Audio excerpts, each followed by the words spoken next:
I was born into affluence. My father was a successful construction entrepreneur, and being an only child, I had the luxury of his full support. However, my beautiful and kind mother fell ill with a severe disease, and after battling it for 2 years, she passed away when I was just 9 years old. 2 years later, my father remarried his new wife, being only 15 years older than me. Can you imagine? She was just 26. People usually wait at least 3 years before remarrying after the death of their spouse, but I guess my father was in a hurry. Perhaps he was looking for a new mother to care for his young son. Looking back, I suppose his wealth made it easier for him to attract a younger wife. My stepmother was young and pretty, standing at 5'6", and was also very kind. My father seemed to enjoy his newlywed life with her. As I grew older, I began to realize how beautiful she was, almost as beautiful as a celebrity. I could say that my fairly uneventful adolescence was due to her kindness and care. I got accepted into a prestigious university, and my father's business continued to prosper. Although I didn't need to work for money, my father advised me that it would be a good experience to do some part-time work. So I worked on a construction site during the holidays, mixing cement with water. The wages I earned felt incredibly valuable after a hard day's work. One day, I bought a watermelon with my wages and gave it to my stepmother. She patted me on the back gently, which somehow made me blush. We lived happily as a family. After serving in the military, I was waiting to return to school while working part-time. Then one day, I came home to find my father's belongings scattered about the living room. My stepmother was crying, and when I asked her what happened, she told me that my father had cheated on her. In her anger, she had thrown all of his clothes from the wardrobe into the living room. My father left the house, claiming that my stepmother was overly attached, since their daughter was already 10 years old. My stepmother was left alone to raise her, while my father agreed to provide only the necessary living expenses. I was angry at my father for betraying his young wife. I wanted to comfort my stepmother, so I started buying her nice meals with the money I earned from my part-time job, and also gave her some pocket money. Despite the circumstances, my stepmother never lost her gentle smile and took good care of me and my sister.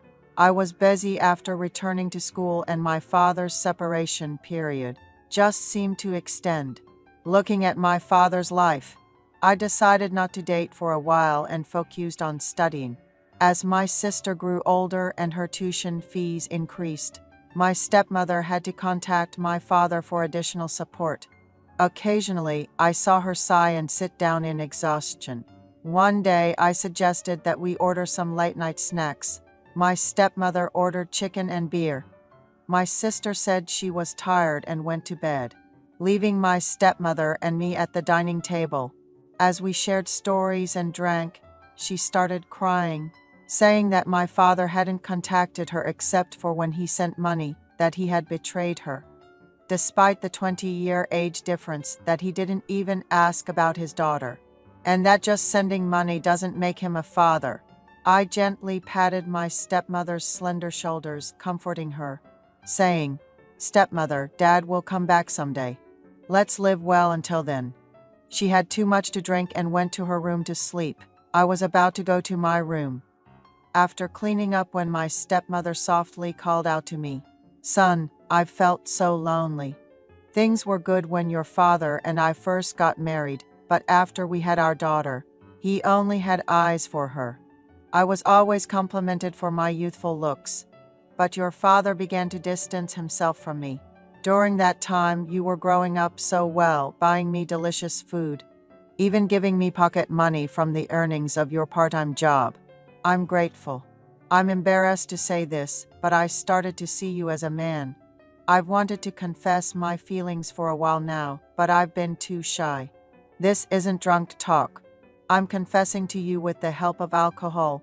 Can you be my man tonight?" she asked. I too was a bit drunk, and her confession seemed to make things fall into place. I must admit, I had often fantasized about my stepmother. That night, I agreed to be with her. We made love, and my stepmother, who was in a man's arms after nearly 3 years, began to sob. I told her not to cry, that I would comfort her and help her forget her resentment towards my father. From then on, when my sister was at school and I had no classes, my stepmother and I had our intimate moments. We made love in the master bedroom, drove around in her car, visited gourmet restaurants. To others, we may have looked like a couple of a similar age, rather than a stepmother and stepson. Seeing her leaning on my arm, I felt content. Our relationship lasted for about a year, and I graduated and found a job. I rented a studio apartment near my workplace, but I spent 3 nights a week at her place, fearing she might feel lonely. I gave her all of my first salary. I confess, I visited home more often because of my relationship with her. On my birthday, she prepared a grand dinner, and my sister gave me a shirt as a gift, making it a memorable day. That night, my sister went to bed early again, and my stepmother, dressed up specially, spent the night with me. Then one day, my father came back home. My stepmother accepted his apology and decided to take him back. She thanked me for the wonderful time we had and suggested that we should go back to being just stepmother and son. She also insisted that our secret should be taken to the grave. The reason, I believe, was because I wasn't earning as much as my father. I was barely making ends meet, paying for my living expenses and saving a bit. With my sister's tuition fees increasing, my father's return was a lifeline my stepmother couldn't afford to lose. My parents looked awkward together, but seemed to be trying to mend their relationship, and all I could do was watch. I stopped visiting home except for holidays and birthdays. I occasionally exchanged formal greetings with my stepmother, but that was about it. Yes, that was good enough for me. And I remember my stepmother with happiness. I'll write a review. My stepmother seemed to be getting along well with my father, and it had been 3 months since I had any interaction with her. She occasionally contacted me, but I avoided meeting her with various excuses. Then one day, just before the end of the workday, I got a call at my office desk. Someone was looking for me, so I hurried out. It was fall, and the wind was gently blowing. My stepmother was standing in the lobby of my office. She was wearing a green dress and a cardigan, and she looked stunning. The employees who were leaving work kept stealing glances at her. I introduced her to a coworker, who joked how lucky I was to have such a young and beautiful mother.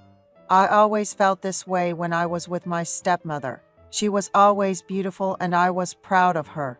We went to a nearby restaurant and ordered steak, pasta, and salad. We also ordered wine, but my stepmother didn't look happy. She asked if I had been doing well and why I was avoiding her calls. I told her that I couldn't be selfish, that it was important for her and my father to get along. So I had no choice but to avoid her calls, even though it hurt me. She said she had been having difficulty eating. When I asked her what was wrong, she said she was constantly nauseous. I asked, could it be related to our relationship? She said she was scared to go to the hospital alone, so she came to see me. She said she was getting along well with my father, but she wasn't sure about his true feelings. He was trying, but he had cheated once, so she couldn't be sure he wouldn't do it again. I felt sorry for her. We quickly finished our meal and rushed to a drugstore that was about to close. I bought a pregnancy test and handed it to her. She said she wanted to see my apartment, so we bought some beer and snacks and went to my place. She looked around my messy apartment and scolded me, saying, "You can't live like this, just because you're a man living alone. No matter how busy you are, you should always keep your place clean." She said she hadn't been able to take the pregnancy test because she was scared of feeling nauseous and missing her period, but she said she would take the test the next morning, because it's more accurate in the morning. We started drinking beer. She said, I missed you so much. Were you surprised when I showed up out of the blue? Please answer my calls. Let's go back to the way we were. Promise?" She looked at me with pleading eyes. Even though I knew what she was worried about, we became one that night. I took her home in a taxi early in the morning and couldn't sleep. When the morning came, I received a text message from her. I took a pregnancy test. "There's nothing to worry about," it said. I can't tell you how relieved I was. We met again that evening, and she told me that she had been to the gynecologist because her periods were irregular and she had gotten a shot.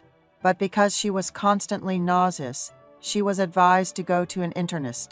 She had an endoscopy a few days later and was diagnosed with chronic gastritis. It wasn't as serious as we feared, and we were relieved. Our relationship returned to the way it used to be. Sometimes my stepmother would come to my apartment.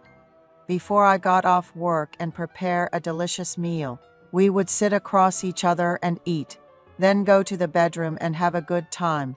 One day, after work, I walked into my apartment to find my stepmother sitting there with a furious look on her face.